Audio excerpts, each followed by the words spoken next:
Muy buenas noches, amigos y amigas de Agenda Económica, bienvenidos. Hoy día Ezequiel Molina y quien les habla, Luis Núñez, tenemos para ustedes un programa muy especial. Nosotros hace un buen tiempo estábamos haciendo esfuerzo por poder traer a Guarocuya Félix al programa Agenda Económica.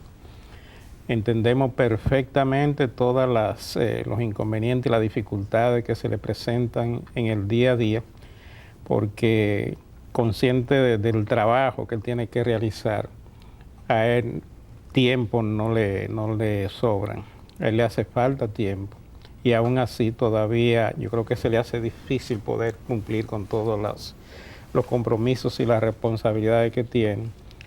No obstante, nosotros estar conscientes de que se trata de un profesional a carta cabal, de una persona que admiramos mucho por la forma como se comporta, como uno de los pocos funcionarios públicos que uno ve que tiene la condición de ser capaz, de ser sencillo, de ser amable y de ser una persona totalmente tratable.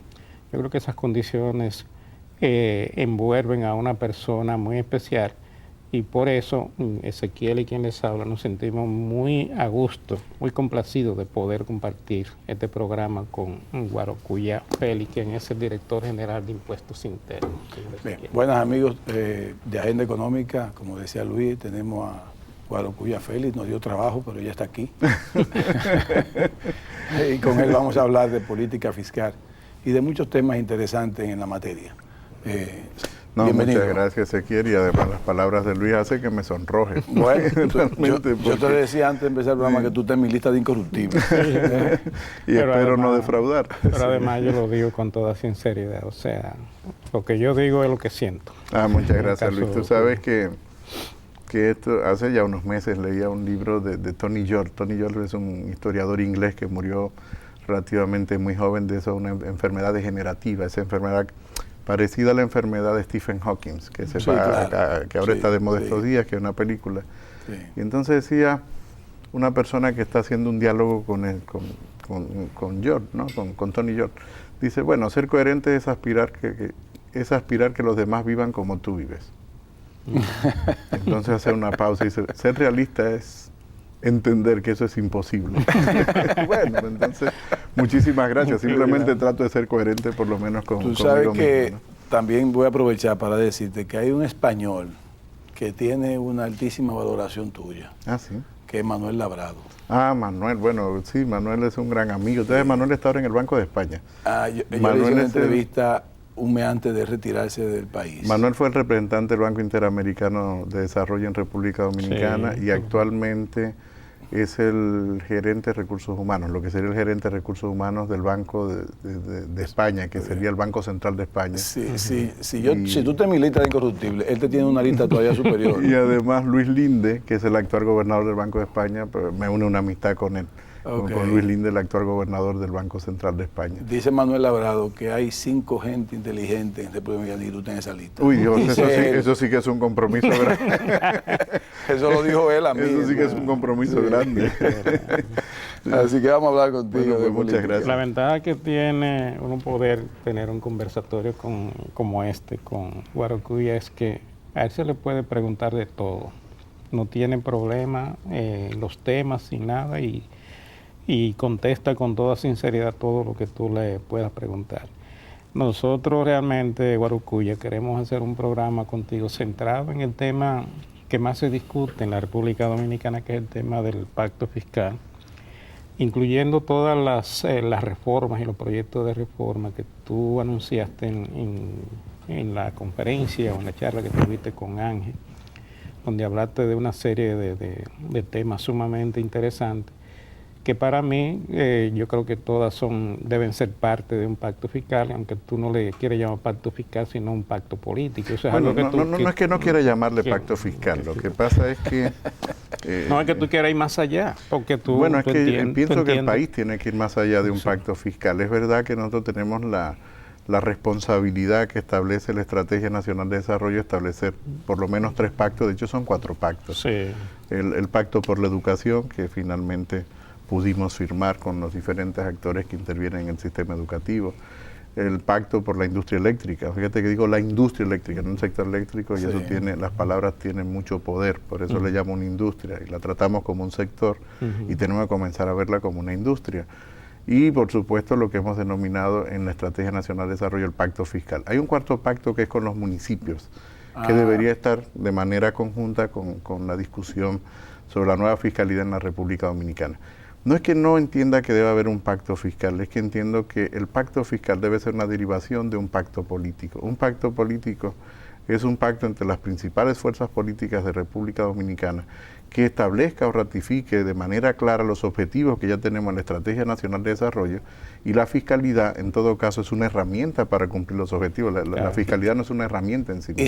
Y si es así, ¿por qué llegamos a tener un pacto educativo? Vamos en el camino a un pacto por la industria eléctrica cuando debió ser primero el pacto fiscal. No, pienso que no. Fíjate que la agenda política marcaba la necesidad de nosotros dar respuesta rápidamente al tema de educación en República Dominicana. Si recuerdas lo que ocurrió en las pasadas elecciones, en la pasada campaña electoral del 2012, es que los principales candidatos, los principales partidos políticos hicieron un compromiso público en la Universidad Católica de Santo Domingo. El entonces candidato Danilo Medina firmó ese compromiso. En el caso de Danilo Medina no solo era un compromiso solo porque estuviese firmado en ese pacto que en ese documento que se firmó en la Universidad Católica, sino que también era un tema de convicción, es un tema de convicción personal. Era parte de su agenda. Era parte de su agenda, más allá de que se hubiese firmado. Totalmente de acuerdo, pero primero va lo fiscal. No, en ese caso teníamos que dar respuesta de forma inmediata a la parte de educación. Yo creo que hicimos lo correcto. Y el tema eléctrico también es otro tema. Fíjate que el tema eléctrico en alguna medida toca, bueno, en gran medida, de hecho es la gran presión que nosotros tenemos por el lado del gasto, después conjuntamente con las transferencias al Banco Central por lo del cuasi fiscal, es el tema de la industria eléctrica. Evidentemente que si uno pudiese establecer un orden racional de las cosas, probablemente hubiese sido como tú lo dices, pero la política no es racional. Y eso es importante. La política, si hay algo que uno aprende en el quehacer político o en la gestión pública, es que lo que nosotros llamamos racional es otro tipo de racionalidad. Entonces la racionalidad política nos llevaba a tener que dar respuesta precisamente a dos temas que son muy sensibles, desde el punto de vista fiscal, por supuesto, pero también desde el punto de vista social y político en República Dominicana. ¿Por qué no comenzamos por el pacto fiscal? Porque hicimos una reforma tributaria. Exacto. Recordarás que hicimos una reforma tributaria, comenzamos por la reforma tributaria, comenzamos por la fiscalidad, que quien mejor bautizó esa reforma fue el ya hoy desaparecido Harold Priego, el mejor caricaturista contemporáneo que hemos tenido, que la bautizó como la reforma protestante, porque si bien es cierto que no era religiosa, pero todos la protestamos, incluyendo el propio presidente, todos terminamos protestando la reforma. Y comenzamos por la tributación, porque teníamos que hacer una reforma tributaria muy de corto plazo, teníamos que equilibrar las cuentas. Había un problema para poder cerrar el 2012, abrir el 2013 con tranquilidad. ¿Pero fue regresiva en principio? No, todo lo contrario. Fíjate que esa reforma nos mejoró nosotros 5 puntos de progresividad. 5 puntos. Hasta el 2012 y antes de la reforma, la estructura impositiva de República Dominicana era la siguiente, el pastel, desde el punto de vista de la composición. De cada 100 pesos recaudados, 72 pesos hasta el 2012 venía de los impuestos indirectos. Y 28 pesos venía la imposición directa. Hoy en día, al día de hoy que estamos hablando, en este momento, en esta noche, en este programa, la composición es 67 pesos de impuestos indirectos y 33 pesos de impuestos directos. ¿Es eso suficiente? Por supuesto que no. De hecho, es para estar sumamente Debe ser contrario. Es para estar sumamente inconforme. En lo personal, yo lo que me siento es sumamente inconforme e indignado. Lo puedo decir con toda honestidad, lo he dicho muchas veces, con que nosotros tengamos una estructura tan regresiva como la que tiene República Dominicana. He visto algunos analistas que cuestionan el tema de la equidad desde la estructura impositiva, y me gustaría recordar que la equidad comienza por la forma en cómo recaudamos. Y la forma en cómo recaudamos no solo la presión fiscal, sino la composición de los impuestos. Cuando esos analistas, que muchos de ellos son asesores de empresas, están hablando, sin decir que son asesores de empresas, Están hablando porque favorecen una determinada fiscalidad para las empresas, cuando nosotros deberíamos favorecer una fiscalidad para las personas, Exacto. por supuesto para las empresas. Y eso es que me lleva directamente a un análisis del mercado de trabajo, no necesariamente solo a la estructura tributaria. Porque la estructura tributaria depende, su sostenibilidad en el tiempo, del buen funcionamiento del mercado de trabajo. Porque a fin de cuentas, ¿quiénes pagan impuestos? Las personas y las empresas son los dos únicos agentes que pagan impuestos. Las personas y las empresas. ¿Y el mercado de trabajo cuál es? Las personas y las empresas. Entonces, si el mercado de trabajo no te funciona adecuadamente, no puede funcionarte adecuadamente la estructura tributaria. Y al mismo tiempo, no puede mejorar la equidad si tú no tienes una buena composición tributaria que permita a las empresas generar empleo estable, de cierta calidad, y al mismo tiempo a las personas tener capacidad de emplearse. ¿Y por qué ustedes no aprovecharon en el 2012 y quitaron algunos impuestos distorsionantes que todavía existen? De hecho lo hicimos. Nosotros mejoramos también la parte de administración, que es una parte que fue menos discutida públicamente, pero si analiza la reforma tributaria del 2012, que no reforma fiscal, vuelvo y reitero, era una reforma de muy corto plazo tributaria para equilibrar las cuentas de cierre del año 2012. Una coyuntura muy específica, que no éramos el único país que estaba en esa situación. De hecho, si nosotros nos comparamos a nivel internacional, incluyendo la Unión Europea, estábamos en una posición menos vulnerable que lo que estaba países como Grecia, Colombia aprendió ahí mismo, Portugal, pero no ha logrado España. nada. Chile tuvo que hacer una reforma posterior mucho más profunda, la reforma chilena con la presidenta Bachelet, que ya estaba pendiente. Colombia ha hecho una reforma, México ha hecho una reforma.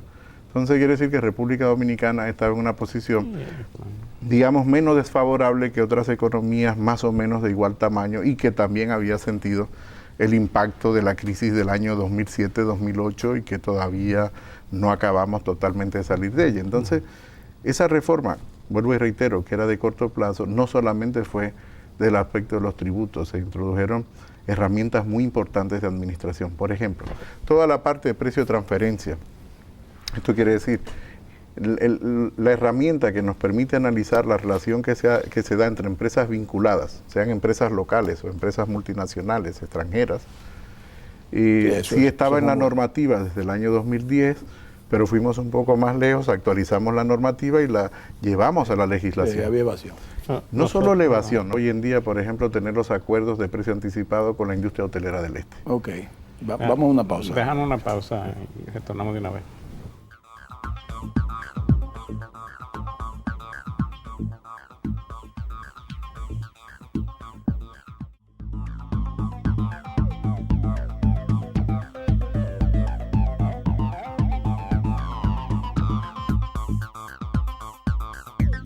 Continuamos con ustedes, amigos y amigas de Agenda Económica. Hoy día estamos teniendo un interesante conversatorio con Guarocuya Félix, quien es el director general de Impuestos Internos. Y estamos hablando, obviamente, del tema fiscal y de los problemas fiscales que tiene la nación dominicana, un tema que a todo el mundo en este país, por una razón o por otra, le interesa que se traten. Y yo creo que es bueno que lo hagamos, y Guarocuya Félix tiene la ventaja de que siempre está dispuesto a hablar de la temática y a decirlo con toda franqueza. Lo que son problemas, independientemente de que estos sean cuestiones favorables o no, tú le puedes hacer cualquier pregunta y él te la responde, y a mí eso me gusta muchísimo.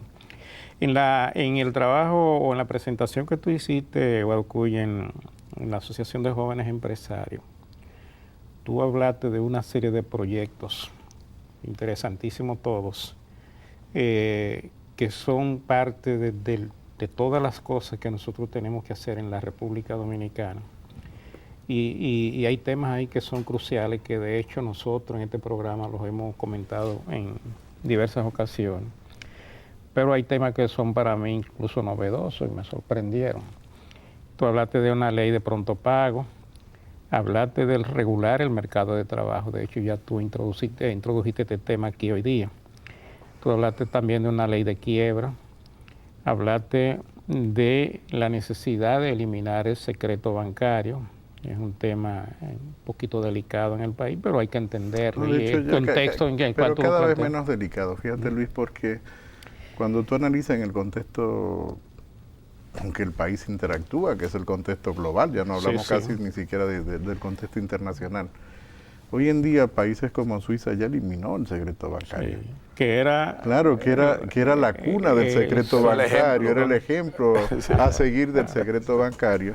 Déjeme decirte que el secreto bancario, y esto me gustaría aclararlo sobre todo para los televidentes, no es que se elimine el secreto bancario. Esto es importante, se llama así de manera muy simple, eliminamos el secreto bancario. No, el secreto bancario seguiría existiendo y sigue existiendo.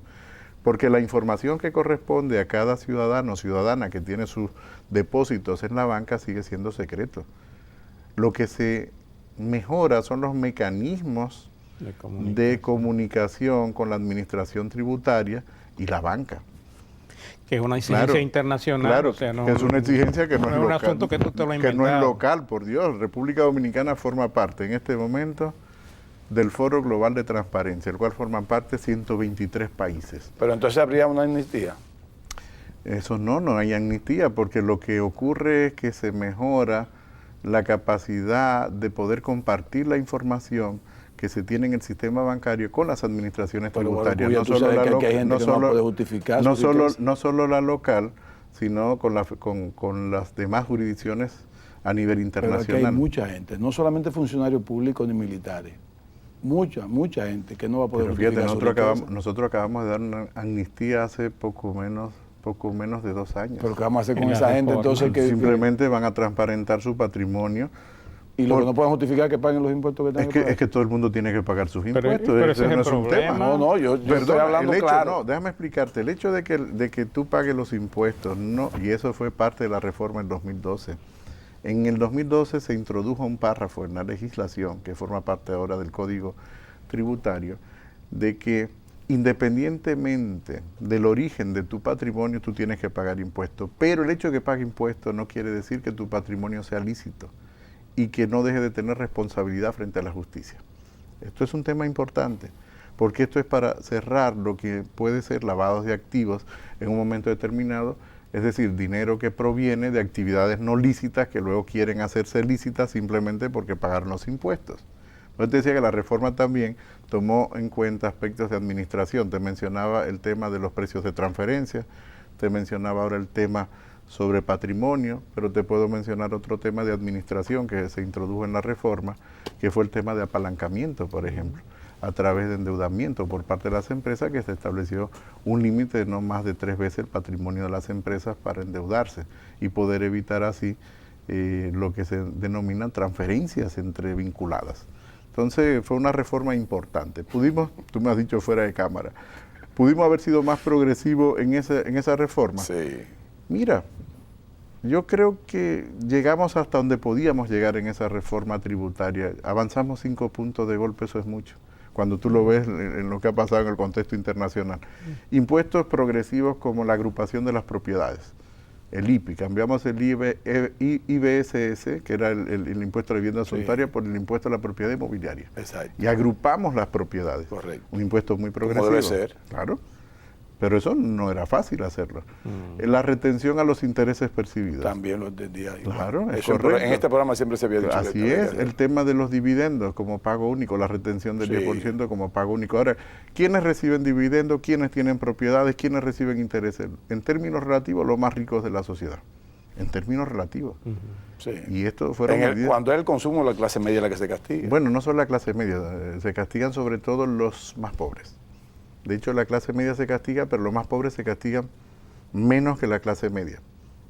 Un señor que vende el perro de la esquina, los que venden perritos en el semáforo, los que venden frutas, en términos relativos paga más impuestos que nosotros 3 que estamos aquí sentados. Es lo que no paga es impuestos sobre la renta, sobre el ingreso, pero como proporción de su nivel de ingreso total, paga más impuestos indirectos que lo que nosotros pagamos. Por lo que tú decías de los impuestos indirectos. Claro que sí. La alta proporción de los impuestos impuestos indirectos. Pero lo que él come no paga impuestos. Bueno, pero claro que sí, pero él utiliza transporte, compra ropa y consume otros bienes. Ropa de paca que no paga nada. Y consume otros bienes. Por eso puede probablemente sobrevivir en condiciones muy precarias, porque tenemos un gran nivel de exención para los bienes de consumo muy, muy básicos y muy primarios. Pero esa no es la sociedad que nosotros aspiramos y queremos. Todo lo contrario, yo creo que tiene que ser una sociedad mucho más clase media. No una sociedad tan desigual y tan descohesionada como la que nosotros tenemos. Entonces, fíjate que no se mueve socialmente. La reforma tributaria del 2012 lo que fue en el sentido correcto, de mejorar mayor nivel de cohesión y de equidad, mejorando la composición de la presión tributaria de República Dominicana. Pero vuelvo y te reitero, es claramente insuficiente y eso nos lleva a nosotros al pacto fiscal, de ahí al pacto político. Tú mencionabas aspectos que lo consideras novedoso, como el tema de la ley de quiebra, es un tema que se está discutiendo ya hace cierto tiempo, se está trabajando en una ley de quiebra. Eso es para que las empresas, cuando tienen problemas de liquidez o problemas de solvencia, no tengan necesariamente que cerrar, sino que puedan tener otros mecanismos que le permitan a la empresa preservarse. Porque cuando perdemos una empresa, perdemos tejido productivo. Una empresa, voy a hacer una analogía muy fuerte, una empresa es como una persona, es única. Correcto. Cuando desaparece, podemos crear otra empresa, pero no es la misma empresa. Ya desapareció, perdimos puestos de trabajo. Correcto. Perdimos riqueza neta. Y muchas veces perdemos riqueza neta en República Dominicana porque no tenemos mecanismos adecuados para poder auxiliarle. O bien porque tiene que hacer una posposición, una renegociación, el pago de los tributos correspondientes, o bien porque tiene que hacer una organización o un cierre organizado de determinadas actividades que realiza, renegociando la deuda que puede tener con la banca o con los accionistas. Entonces una ley de quiebra nos daría instrumentos importantes para evitar el cierre de empresas en República Dominicana. Probablemente una ley de quiebra hubiese impedido que determinados bancos en un momento determinado hubiesen tenido que ser liquidados. Probablemente hubiésemos podido reflotar los bancos, crear un banco malo, los bancos existirían y no hubiésemos tenido una pérdida neta de riqueza equivalente al 20% del producto en un año. A mí me gustó mucho tu idea de pronto pago. El tema del pronto pago es muy importante. No es algo novedoso, sería novedoso para República Dominicana, pero no podemos seguir permitiendo que el poder o el dominio de mercado que tienen determinadas empresas en la República Dominicana por los tamaños de los mercados, siga imponiendo un ciclo de pago que es difícil para las pequeñas y medianas empresas porque a la larga están financiando, sobre todo el que tiene ese poder de mercado, cuando te pagan a 180 días, hay pagos a 180 días o a 90 días que es casi la media de los casos. Ese es un tema y además, claro, se financian no solo con la propia empresa, sino con los tributos correspondientes, con la parte que le correspondiente de ese al tema. Estado. Nosotros hemos hablado mucho y no le habíamos dado el término pronto pago, sino un término de que era un impuesto que son una condición distorsionante o de presión que claro, hay países que establecen 30 días, otros países que establecen 45 días. Yo quiero que tú me amplíes un poquito más. Vamos a la quiebra y retornamos con ese tema. Digo, a la pausa.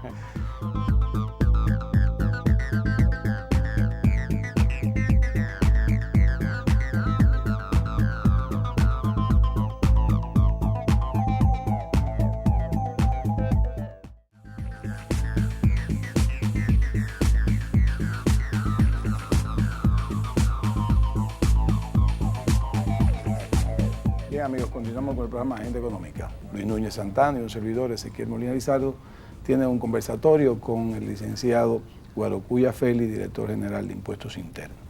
Hablábamos del pronto pago, hablábamos de eso, diríamos que esa distorsión comercial que existe entre ese crédito largo, que muchas veces nosotros criticábamos más esa relación Estado y bueno, empresa. Hay una relación que es asimétrica en los mercados no son simétricos, los mercados no son competitivos, es decir, el modelo que a nosotros nos enseñan como un supuesto para poder entender el mundo económico solo funciona en los libros de texto. Pero nosotros decíamos acá que no era posible que una empresa le fiaba 10 millones de pesos al Estado, con ITEVIS incluido. Pero fíjate que se da más en el sector privado que con el sector público. No, correcto, pero yo lo decía ya en el sector público y te lo explico.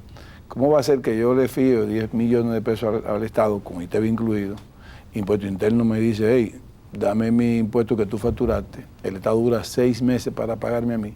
Y yo le estoy pagando entonces, fiando 10 millones y también adelantándolo al propio Estado que me está Sí, totalmente de acuerdo, pero tú solo has puesto el ejemplo del sector público como comprador de bienes y servicios, pero no, yo sé que tú vas más allá. Claro, no solo el sector público. Con el sector público estamos generando una herramienta que nos va a permitir, en vez de pagar, lo voy a decir técnicamente, en vez de pagar por lo devengado, pagar por lo percibido, gradualmente. Okay. Nos falta un paso solamente para lograr eso, solo un paso técnico. Y es poder hacer el desglose de pagos en la tesorería, es decir, no solo hacer la transferencia, sino saber a cómo y a quién se le acredita ese debido pago para poder discriminar y saber cuándo se le hace el débito correspondiente por lo percibido, no por lo devengado. Lo devengado quiere decir inmediatamente tú haces una factura en este momento pro forma y automáticamente tienes que hacer el adelanto del impuesto correspondiente. Lo que sería por lo percibido sería el momento efectivamente. ¿Eso es parte de un plan que tienes tú para...? No lo tengo yo, lo tiene el gobierno, lo tiene a través de impuestos internos. Exacto. Venimos trabajando ya hace año y medio, ha sido mucho más complicado de lo que originalmente todo el equipo técnico. Me alegra que usted haya trabajado bien eso. Sí, claro, llevamos más de un año y medio, para ser exacto, trabajando en ese tema. Otro tema que vendrá en su momento es la factura electrónica. Nosotros queremos darle un impulso importante, eso va a tardar un poco más. Y es que vamos a eliminar a futuro lo que serían las facturas pro forma y toda la factura tendría que realizarse en el portal de la Dirección General de Impuestos Internos de forma directa, tanto la compra como la venta. Automáticamente calzaríamos compra y venta. No estoy diciendo nada nuevo, lo hace Portugal, que lo está implementando. Entonces, ¿en la relación empresa-Estado o todo? No, de todo, todo el sistema universal de comercio de la República Dominicana. Qué bien. Hacia allá nosotros vamos. O sea, inmediatamente una empresa de una factura ya está sentada. Sí, una empresa o una persona que venda individualmente. O sea, un profesional. Puede ser un profesional autónomo, un médico o un abogado. Es decir, que venda un servicio y alguien que lo compre. Guaracuya, ¿cuál plan tiene el Estado para reducir la informalidad económica? Es que la informalidad tiene que darse por una modificación profunda del mercado de trabajo. La informalidad no se da por el aspecto, por los tributos. Es verdad que los tributos pueden contribuir a la estructura a que haya informalidad, pero la formalidad, la informalidad no se da por el aspecto tributario, se da en las relaciones que se establecen en el mercado de trabajo. Y eso es un punto que nosotros tenemos que trascender en República Dominicana, porque nosotros incluso la definición que utilizamos de informalidad está relacionada con el tipo de actividad que realiza, no con el debido registro de la entrada y la salida en el mercado de trabajo y no con el tipo de actividad. A ver, agrupamos informales, un médico no registrado, no sé, es informal exactamente igual que, vuelvo y pongo el ejemplo de alguien que vende frutas. Entonces, uno es un trabajador precario y el otro es autónomo. Los dos son autónomos, pero uno es un trabajo precario y otro no. La formalidad viene por el debido registro de la entrada y salida al mercado de trabajo, que nosotros no tenemos como obligatorio, se hace la tesorería, pero nosotros debemos de ampliar ese registro para tener estadísticas continuas. Esas son las reformas del mercado de trabajo que yo me refiero. Nuestro colega y compañero José Manuel Luna Valiente le hizo una pregunta a un funcionario, que no recuerdo quién, y le dijo, ¿de qué tamaño usted cree que es la economía informal? Él, en cierta manera, no le supo decir. Bueno, yo tampoco te lo sabría decir. Porque José Manuel dice que es del mismo tamaño de la formal. Yo no me atrevería a dar un número porque la probabilidad de cometer un error es muy alta. No lo hemos cuantificado. Será mayor. Te puedo poner un ejemplo sobre el tema de contabilidad creativa, que es un tema que sí hay que tener mucho cuidado. Y en República Dominicana en algún momento hemos utilizado contabilidad creativa en el sector público. El tema, poniendo un ejemplo con Italia, y cito a mi profesor Juan Tugores, profesor de Economía Internacional en la Universidad de Barcelona, y él decía, bueno, en este curso, aquí habrán personas que llegarán a ministro, secretario de Estado. En Europa el secretario de Estado es el segundo, el ministro, no es el viceministro, tiene otra estructura. Llegarán a ministro, secretario de Estado, directores generales. Tienen que tener mucho cuidado con la contabilidad creativa. Y él se refería a un país europeo, me voy a reservar el nombre por respeto, ¿no? Porque ocupa una posición pública de gobierno, que quería formar parte del grupo del G7. Es un país del sur de Europa. Y entonces ese país modificó su sistema de cuentas nacionales y de un año a otro tenía la economía más grande de Europa. Pero se olvidó que recibía fondos netos del conjunto de la Unión Europea para un problema territorial que tiene.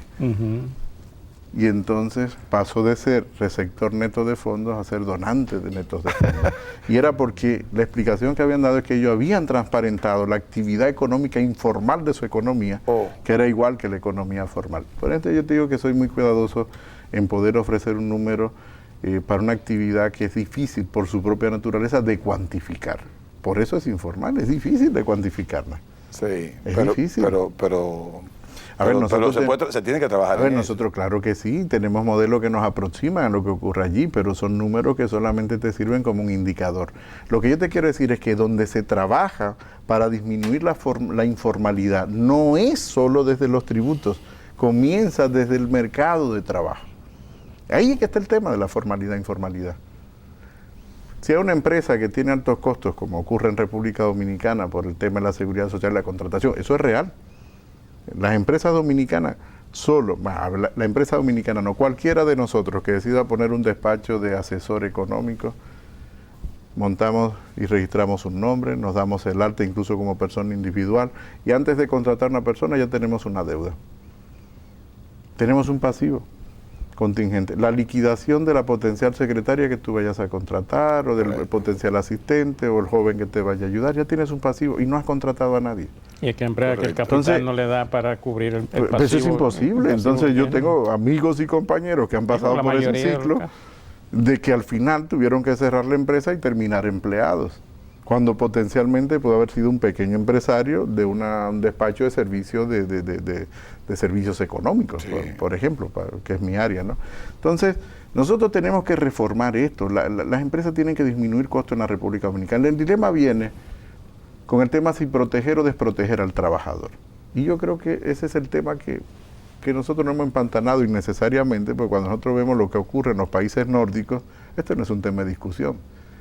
Los trabajadores nórdicos son más protegidos que en República Dominicana. Voy a poner el ejemplo de Dinamarca, el ejemplo danés. Las empresas tienen cero costo de despido, no pagan la seguridad social de los trabajadores en Dinamarca y tienen mejores salarios para los trabajadores, porque transfieren parte de la productividad al salario. ¿Quién paga entonces la protección de los trabajadores? La fiscalidad, pero la pagan las empresas. Si nos sentamos con las empresas estarían dispuestas, casi con toda seguridad, a pagar un punto más o dejar un punto más sobre la renta o determinado impuesto directo, siempre y cuando esa imposición vaya directamente a la protección de los trabajadores. Para una empresa individual funciona como un seguro colectivo. Correcto. Porque tú le vas a disminuir los costos de despido, los costos de contratación, y la productividad se la vas a pasar al trabajador. Correcto. Modificar seguro de desempleo. Claro, entonces nosotros eliminaríamos lo que es la cesantía, lo llevaríamos a seguro de desempleo. Exacto. Y tendríamos mayor protección para los trabajadores en el tiempo. Pero exacto, estamos empantanados en un tema como la cesantía. Y pensamos que los mercados hoy en día se regulan con códigos, los mercados de trabajo con códigos de trabajo. Hoy en día los mercados no se regulan con códigos de trabajo, no están inscritos en piedra. Sí con legislación laboral, porque además soy partidario de darle mayor protección a los trabajadores en la República Dominicana, más de la que tienen en este momento. Lo que estoy diciendo es, tenemos que cambiar la forma en cómo lo hacemos. No es el modelo tradicional, es otra cosa, el mundo nos cambió. Así es. Eso es lo que estoy planteando. Nos cambió encima. Nos cambió. Y eso tendríamos que discutirlo conjuntamente con la fiscalidad, con la reforma fiscal, con el pacto fiscal. Por eso fíjate que hablo más del pacto político entre las fuerzas políticas que nos permite a nosotros cambiar de modelo. El ejemplo que he puesto estos días, sobre todo a raíz de la presentación en Ángel, aprovecho para dar las gracias a los jóvenes a los miembros de la Asociación de Jóvenes Empresarios y de manera muy particular a su presidenta, a Viviana Rivero. Fíjate que mencionaba que muchas veces, casi siempre, nos pasa en República Dominicana como Alicia en el País de las Maravillas, que le preguntaba al señor Gato, había dicho el señor Conejo, me equivoqué, luego lo revisé, fue al señor Gato. Y entonces llega a una intersección de caminos, se encuentra con el señor Gato y le dice, señor Gato, ¿qué camino debo tomar? Y el señor Gato le pregunta, ¿hacia dónde quieres ir? Y Alicia le dice, bueno, pues no lo sé. Dice, pues da igual el camino que tomes. Entonces no puede ser que nosotros sigamos una encrucijada como Alicia, ¿no? Yo creo que tenemos que tener claridad. Para mí esa claridad la ofrece el hecho de nosotros poder decir explícitamente, claramente en nuestra política pública, en nuestra voluntad de mejorar la calidad de vida de las personas, que queremos parecernos a los países y a las políticas de los países que forman la Organización para la Cooperación y el Desarrollo Económico. Vamos a la última pausa y cuando regresemos vamos a hablar de exención fiscal o gasto tributario. No nos corten.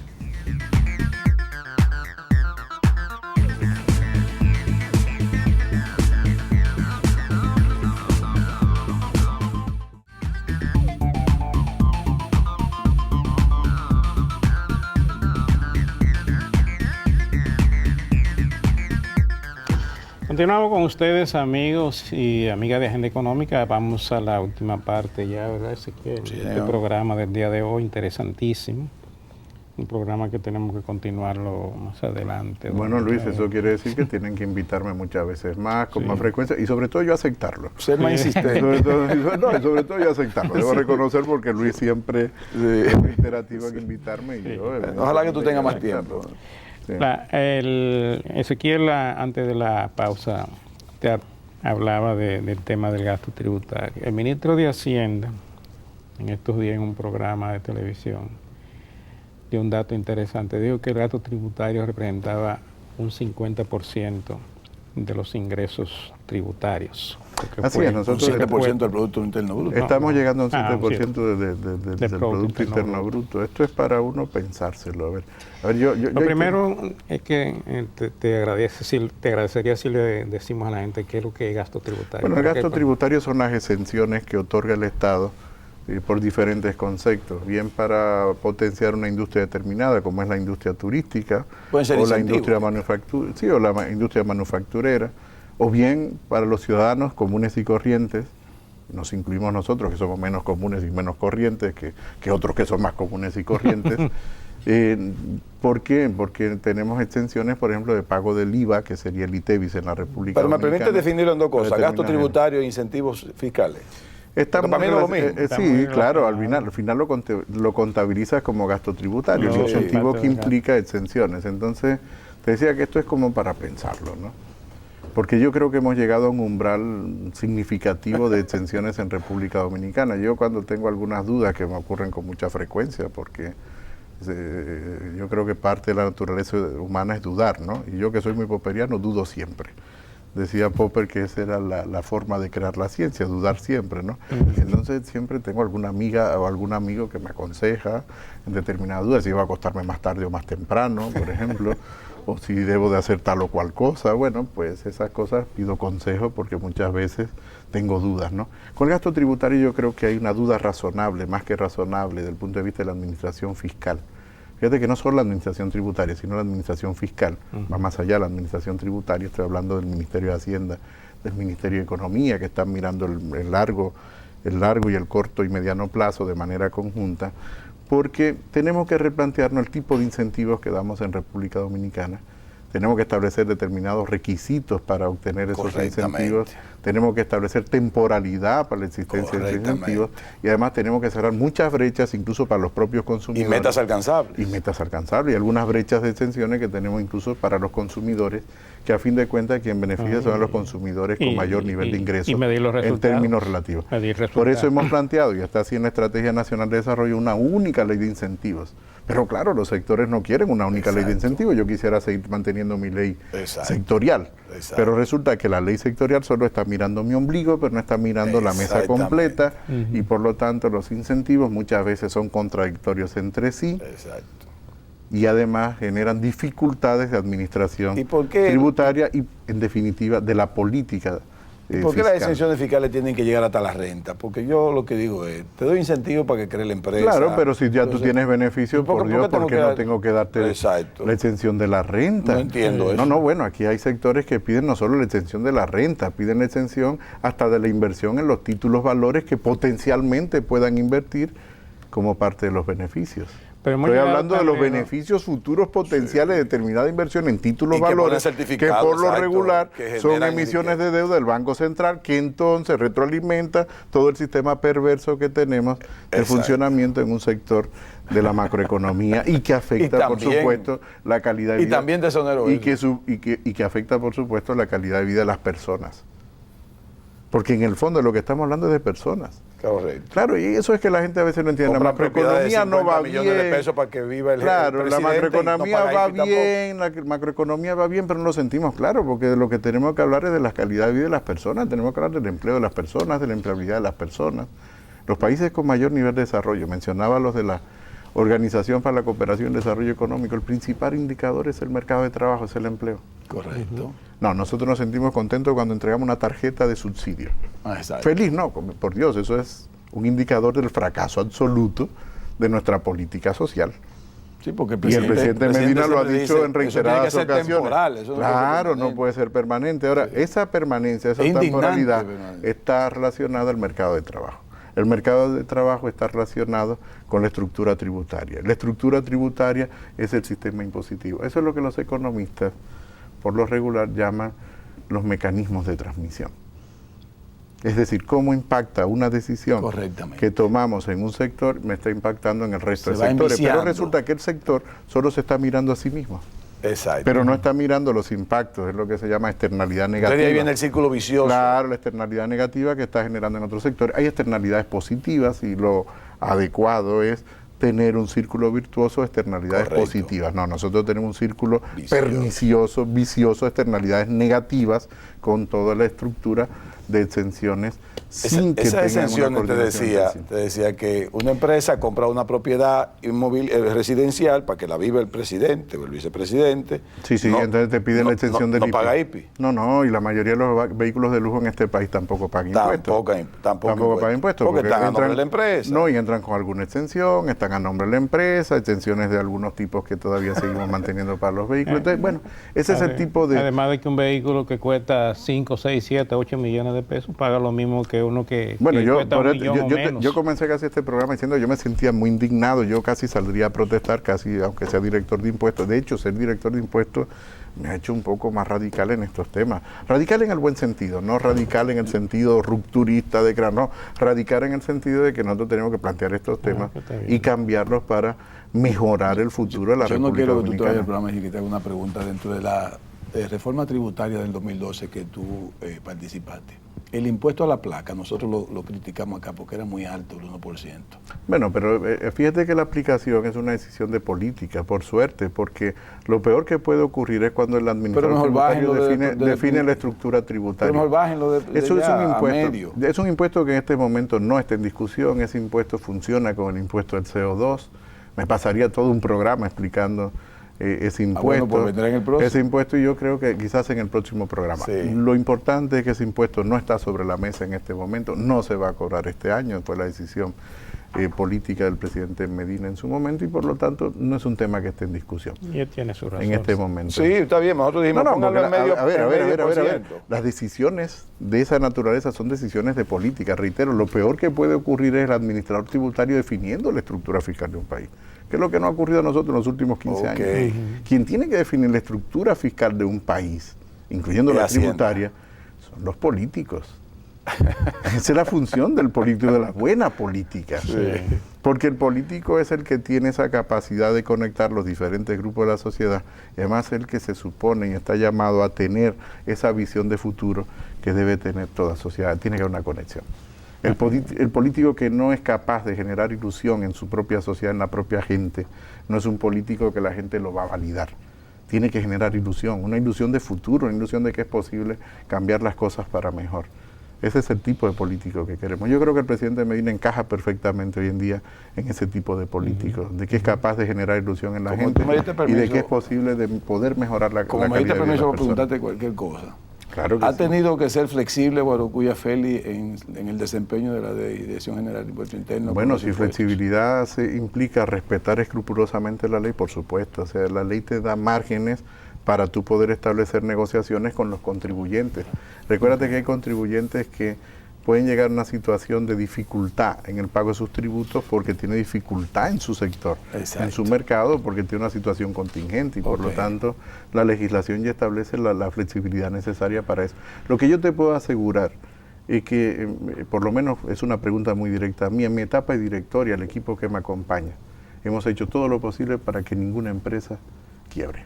Perfecto. Para que ninguna empresa deje de cumplir con sus compromisos tributarios, pero sin perder de vista que el objetivo es que esa empresa permanezca y genere empleo en la República Dominicana. Ese es el objetivo. Habla de la ley de quiebra. Qué bueno. Ese es el objetivo. Qué bueno. Claro, los impuestos, y con eso me gustaría finalizar, no solo son ni deben ser con fines recaudatorios. Los impuestos tienen otra finalidad que es mucho más importante que la recaudatoria. Desarrollo. Es el cambio del patrón de conducta de los agentes económicos y sociales. Es la principal herramienta con que cuenta el sector público.